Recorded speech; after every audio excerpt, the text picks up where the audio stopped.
appeared in The Feminist Wire, Bustle, Fourth Genre, Long Reads, and most recently in the current issue of the Iowa Review.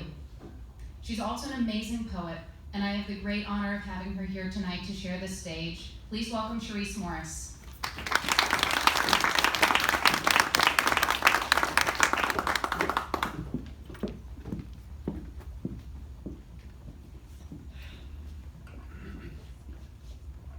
Firstly, I'd like to thank Kat and Ro for inviting me to participate this evening.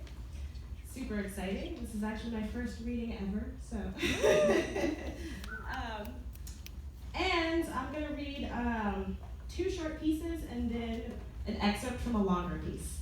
So the first piece that I'm going to read is called She Takes You In, and I wrote this about a very special lady. So see if you can tell who I'm talking about. I think it will be a little obvious, but here goes. She takes you in. She is a strong-armed black woman with lines across her face and battle marks like poetry down her back. Asking, what up, though? Where your soul? She takes you in. Rest here, my dear child. Lay down your head, sweetness, if only for a moment. She opens her arms and holds you. There, a hollow womb ready to be filled with your pain and beauty. She bears the life of people who were meant to be forgotten, but refused to be erased, disappeared, dispossessed. In her they find home. Black magic women dance themselves down cracking sidewalks. Broken. They congregate around park benches, sing out to you. The heartbeat of this city calls your name, a lullaby distorted. Broken records spin against the needles of still playing turntables, reminding you to remember not just where you come from, but where you're going. Black cats jump from empty houses, once homes, laying tracks across your paths.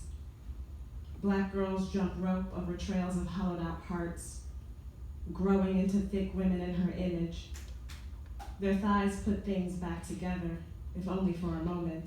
Their footsteps write stories over freshly painted crosswalks, the vestiges of shaking staircases, although they are almost never read.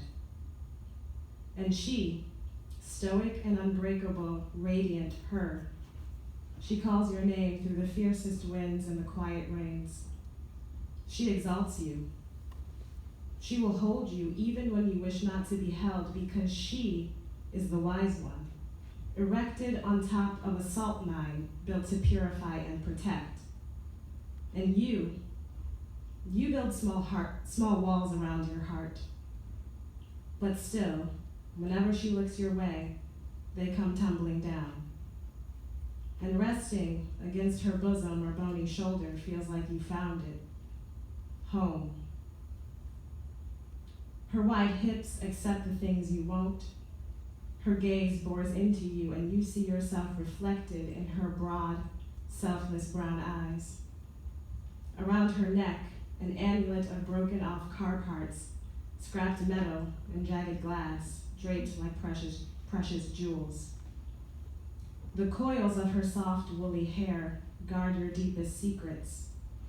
She wears a crown of amaranth and chicory, things others see as weeds she puts to use.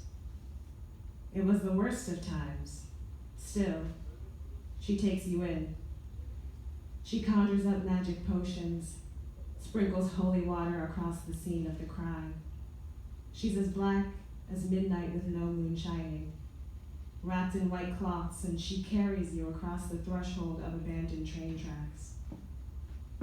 The outside of her hands, tight and smooth like fine leather. The insides, soft and dewy as morning breath. Your face, cupped between her palms. She takes you under, and through the filmy waters, you see her imprint your memories across her glowing skin and smile. She writes your story, She loves you deep. She takes you in. Her name is Detroit.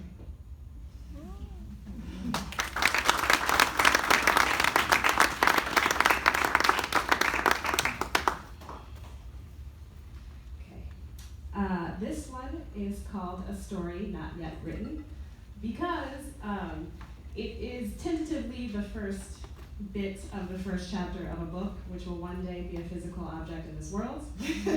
But right now, it's just a document on my computer that I rewrote yesterday. So, here goes. A Story Not Yet Written. I started to write this essay upon leaving the place of its subject. I had come home, left home, been back, wanted to be closer and farther and everything in between home. But it is true what they say. The moment you appreciate anything most is the moment it is no longer there. We spend our whole lives searching for home, a little morsel of the nomadic instinct inscribed in our DNA. We look to geographic locations, relationships, people, careers, desires, beliefs. And perhaps it's some imperfect alchemy of these factors that creates this thing for which we spend so much to maintain. Knowing we are all alive, which is to say we are all destined to one day, sooner or later, lose everything tangible we've worked for, we still do it. Because that's part of what makes us human. The only reason to keep moving through presence is the hope of a better future. And I guess, for me, that's always been home. The idea of waiting out the storm to smell the sweet sky after. After a series of what I thought to be chance encounters led to my first summer in Detroit, I found myself sitting alone often, in orbit. It was my favorite place to go that summer's nesting. I'd crouch there on the balcony overlooking the interstate most mornings and evenings. Huddled under the slightest edge of roof and smoking cigarettes, I'd think back to the way a 17-year-old me had watched Amelie peer over her balcony from the dusty screen of our family's analog television. But what I remember most is the way that sloped Hamtramck balcony drew my gaze down towards the first-story windows of the surrounding houses. The way I'd sit there, watching the thunderstorms overhead and wonder to myself how many secrets, truths, and reckonings lived within the walls of the dwellings beneath. The places others called home. The plump raindrops an up-down tremble of tree branches blurred my line of vision. But, seeing nothing of detail beyond the glow of light through window panes after dark, I would peer through the foliage just like Amelie and think back to the way I had grown up, been taught to pause and honor the storm. I remember my childhood in the pitter-patter of raindrops against the aluminum roof. Through the dimness of candlelight, once the power went out as it always seemed to do.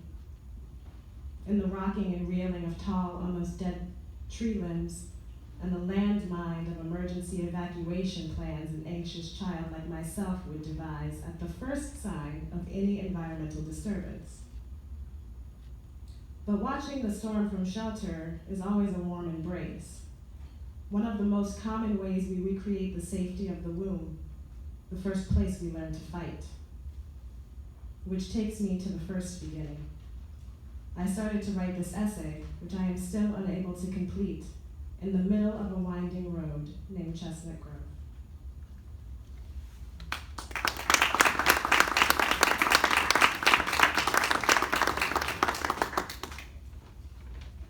And this is my last piece this evening.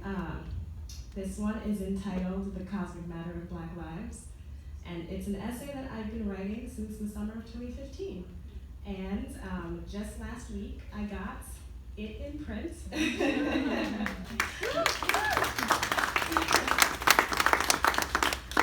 And of course, the first thing I wanted to do was change all of it. So, but I'm gonna read an excerpt. It's 20 pages long.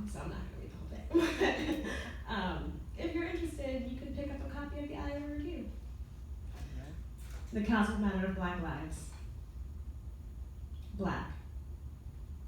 I grew up in kitchen table, front porch, corner store prophesizing of her manifestations, problems, and potentials.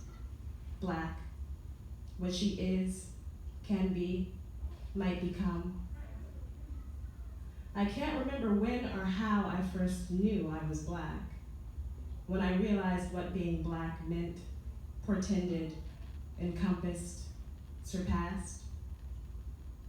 Can't think back to the moment I first met her, Black, or all that Blackness would be, could be, was. I grew up in her, Black, the only source of such wonders, her, Black, an inherited wisdom, a feeling I always knew. A problem, a possibility, a hope, a dream. Spirit calls out to me, and I see myself submerged in the glistening currents of a winding river, breathing beneath water. The ancestors spilling over, shape-shifting into liquidous figures, birthing verse. Go forth and conjure. Conjure is a home, they tell me. Conjure is your home. Conjure is the possibility of all that you are, can be, might become. So how does it feel to be a possibility, they ask me. In Yoruba tradition, rivers and other bodies of water are powerful domains of ancestral and spiritual energy. African cosmologies understand the water is never still, and energy, its exchange and transmission, is constant. All energy has a reflection, and in the water lies infinite potential. Energy, neither created nor destroyed, is the source from which existence rises, forms, and regenerates. All life depends on the divinity of energy, and divine, malleable, workable energy, known to the Yoruba people as Ashe, exists in every single thing, every one of us. Ashe, as divine as it is ordinary, is the life force of change that exists within all. Within everything and everyone is the power to make change happen. Ashe. Conjure, at its core, is the manipulation of energy. To conjure is to bend the ever-present energy of spirit towards a specific intention or goal.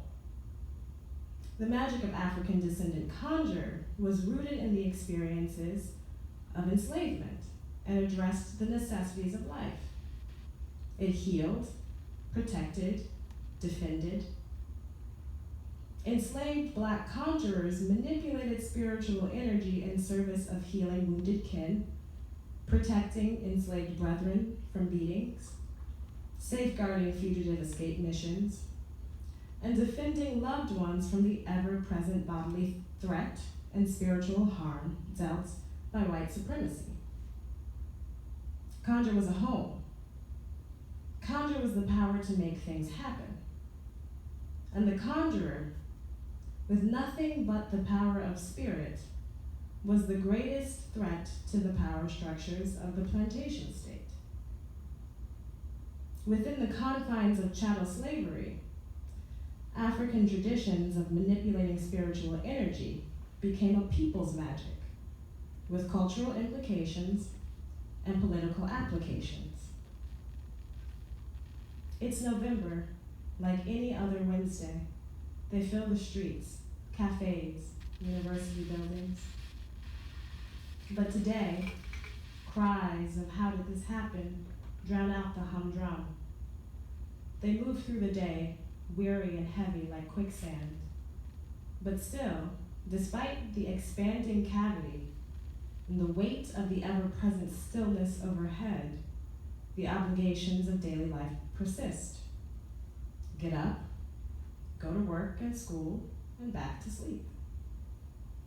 I walk to the river flowing along forever and notice today every person who otherwise would not have acknowledged my presence enough to make room on the sidewalk nods at me. Today their heads hang low, offer me looks of condolence. But I know they will soon relearn how to live their lives. They will soon accept this reality as the new normal. And despite today's fears of what is to come, the stillness will persist. Get up, go to work and school, and back to sleep. How things happen they can't understand, but I recognize the moment, a 500-year making. Today they mourn something I never believed was alive. I know this day is nothing compared to those my ancestors survived for me to be here now, moving through hopelessness, the river in front of me. I walk back to my apartment. Conjure is a home, they whisper. That night they direct me. Go into ritual. Vanish and set intentions. I burn symbols of the things I hate of this world. Carve sigils of my dreams, the liberated future my children will one day inherit. The present tense is where intentions happen. An intention in the future tense will manifest as a fleeting aspiration, something of the perpetual future with no end and no materializing.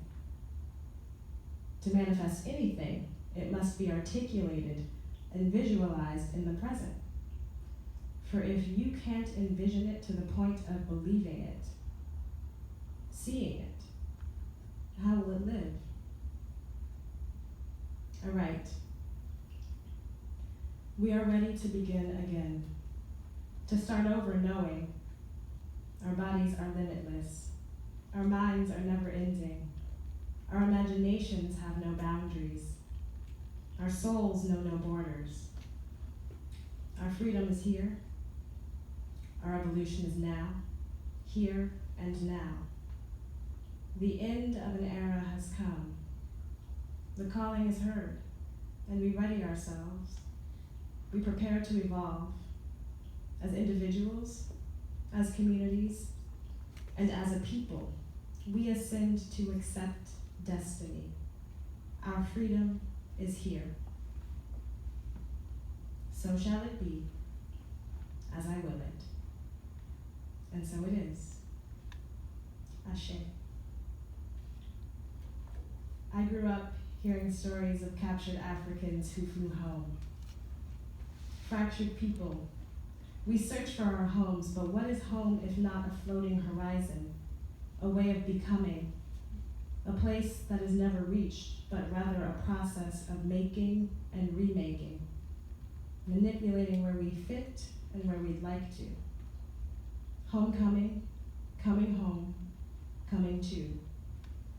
A belief that tethers us to the possibilities of who we are and who we might become. Conjure is a home. We always understood that. We always knew we made magic, making homes out of nothing and a way out of no way. Magic. Thank you.